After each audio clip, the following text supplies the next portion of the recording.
Welcome back to the Grenadier podcast, Real Estate Uncovered.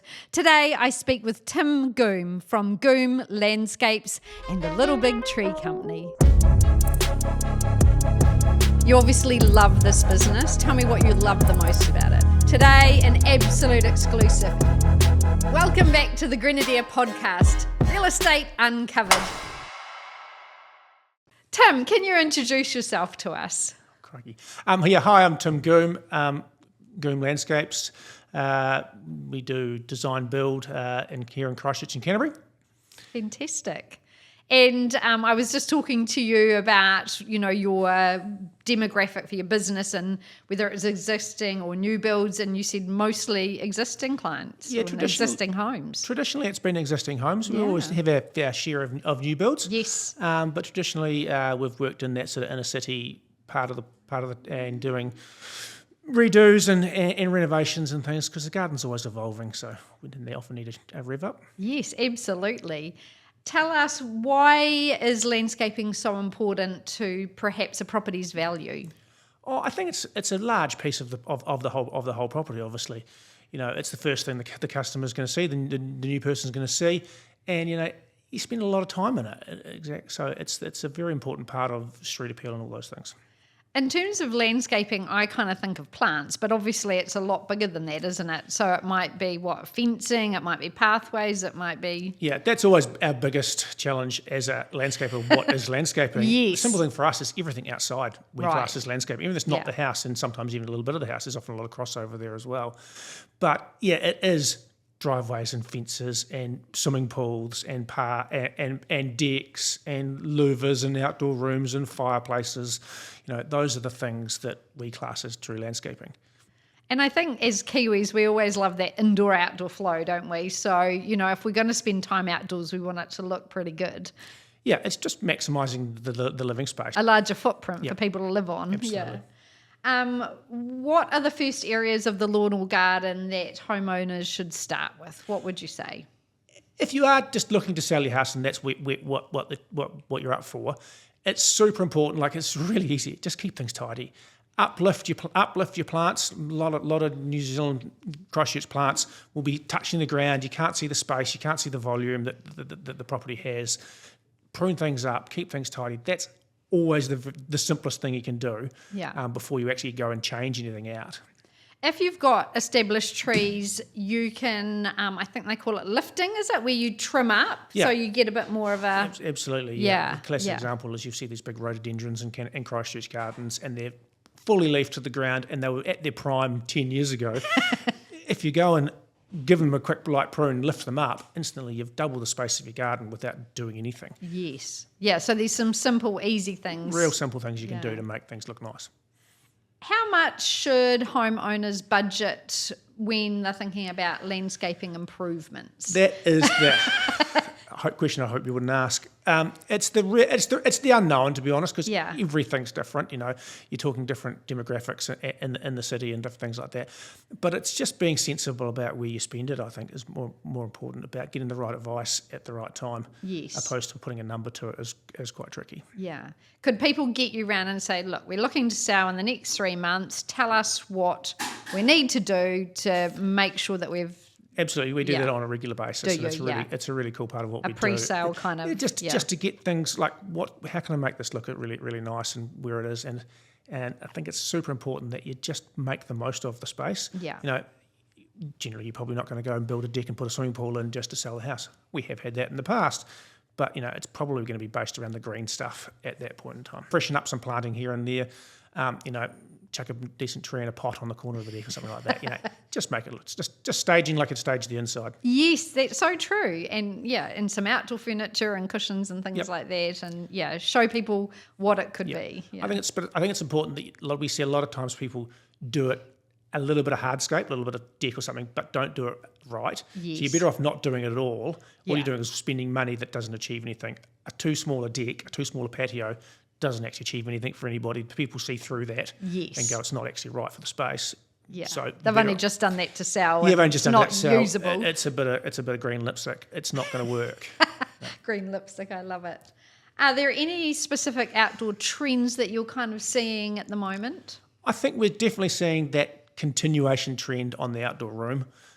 Every customer, a lot of our customers are always after that outdoor room, and that traditionally it's gone away from probably, being a cooking space to more of an entertaining space. A lot of a few years ago we were all about outdoor kitchens. Now we're sort of probably more outdoor fires. Right. Seem to be the trend at the moment. If I try to put a nail on it.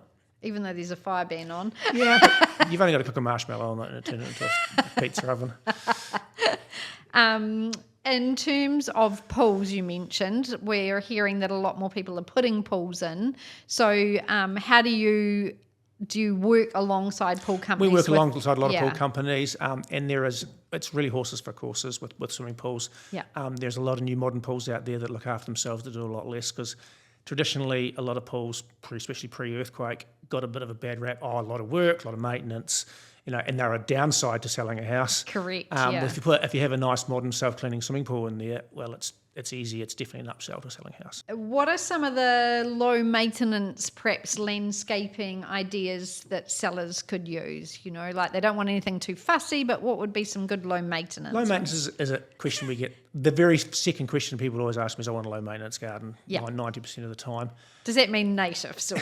Yeah, well, you've answered sort of my question for me, is because people always think it's the plant choice, but it's actually not. The plant choice is one of the three factors to make a low maintenance garden.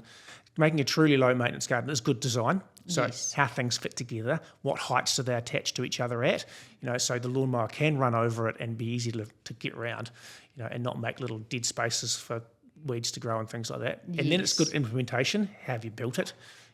If you always say, if you spend $1 on a plant, spend $2 getting the ground ready.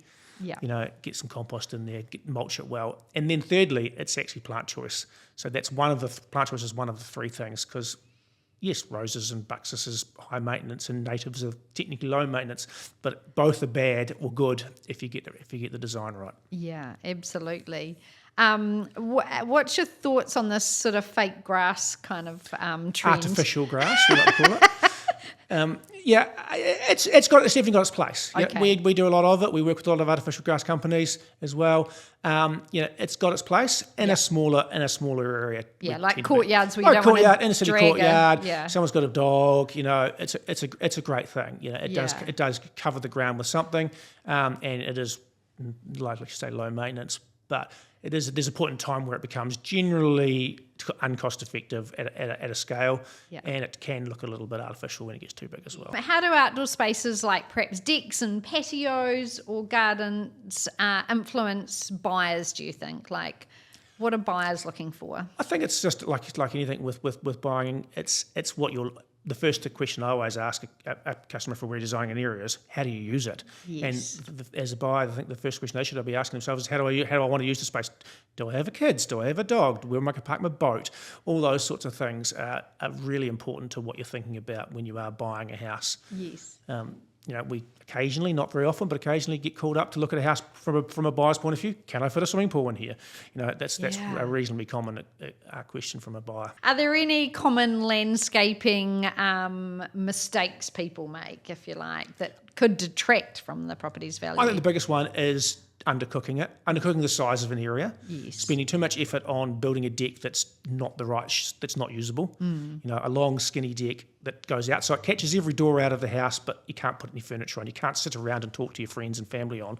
That's probably the biggest mistake we see, is just not getting the size and scale right. And have you got any wow factor standouts that you've done recently, landscaping wise, that you've thought, wow, that's pretty cool? Yeah, I think big standout one, we did a project we finished last year where, again, it was a third time round customer, so they gave us a bit more rope to play with, and the design team really pushed the boat out with these super funky round circle stepping stone things that float out over the artificial turf, and and this mirrored wall that reflects the house back, and it's a piece of art opposed to a garden. So those are the sorts of extreme projects you can get involved in. Wow.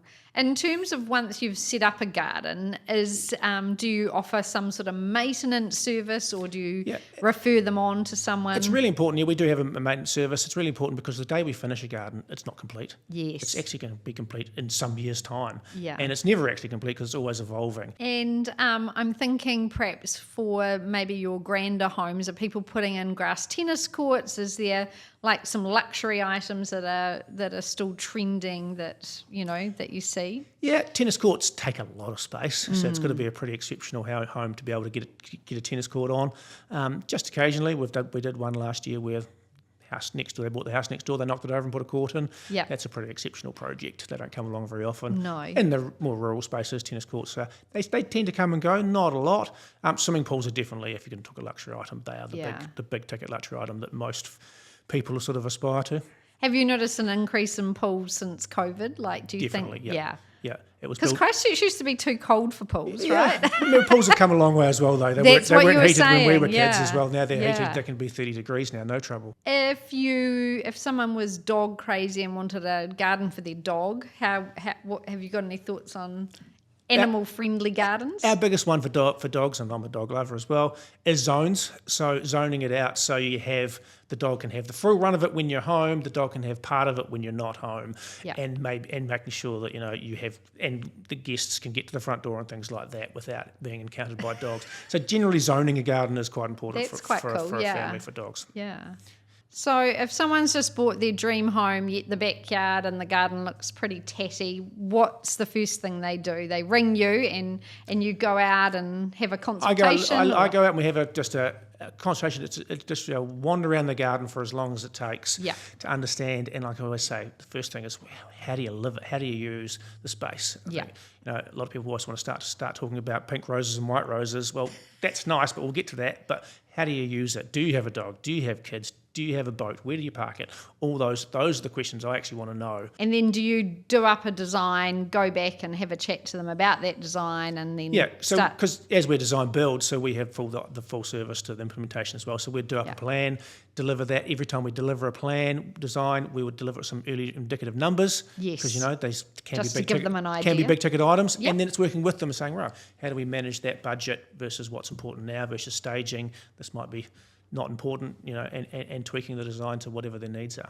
Well, it's been fascinating learning about the landscape, shall we say. Thanks so much, Tim, for your time. Cool, no problem. Thank you. Thank you so much for tuning into the Grenadier podcast. We hope you've enjoyed the show. Please give us 5 stars. We'd really appreciate it.